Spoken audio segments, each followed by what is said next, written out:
اس روز جب امام صاحب تراوی میں سورہ بقرہ کی تلاوت کر رہے تھے اور ذکر ہوا سود، انٹرسٹ کا، تو ایک احساس ہوا کہ وہ مسلمان جو ہمارے شہر میں سود کا بزنس کر رہے ہیں وہ بھی تو کہیں نہ کہیں آج تراوی پڑھ رہے ہوں گے۔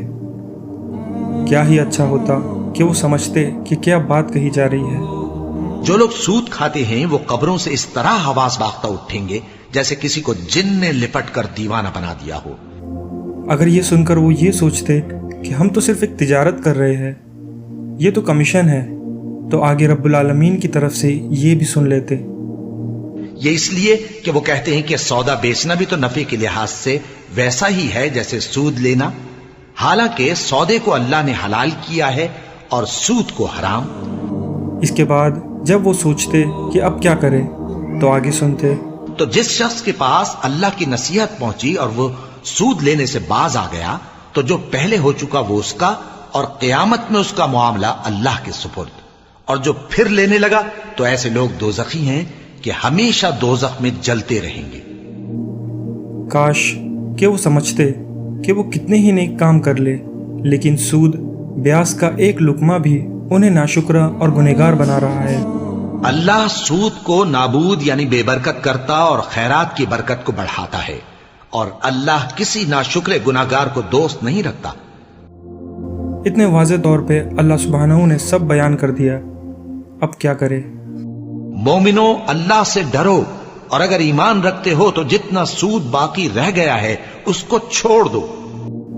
اس کے بعد بھی اگر وہ توبہ نہ کرے اور سود کھانے کا ارادہ رکھے تو ایسے کتنی ہی نمازیں پڑھ لے، کتنے ہی روزے رکھ لے، کتنے ہی حج اور عمرے کر لے، انہیں آگے یہ بھی جان لینا چاہیے کہ آگے اللہ سبحانہ نے کیا فرمایا۔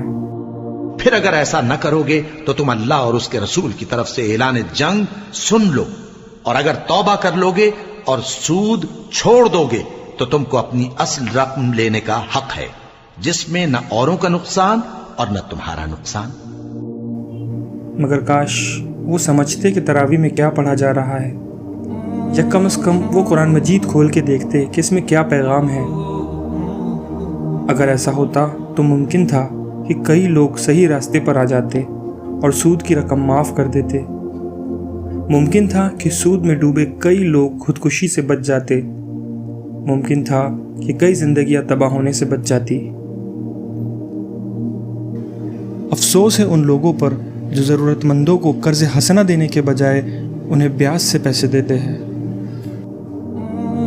افسوس ہے ان عالموں پر بھی جو لوگوں کو قرآن مجید سمجھنے سے روکتے ہیں، جو کہتے ہیں اسے عام انسان نہیں سمجھ سکتے۔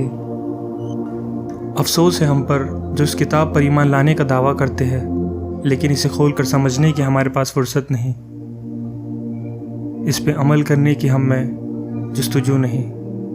افسوس ہے ہم پر۔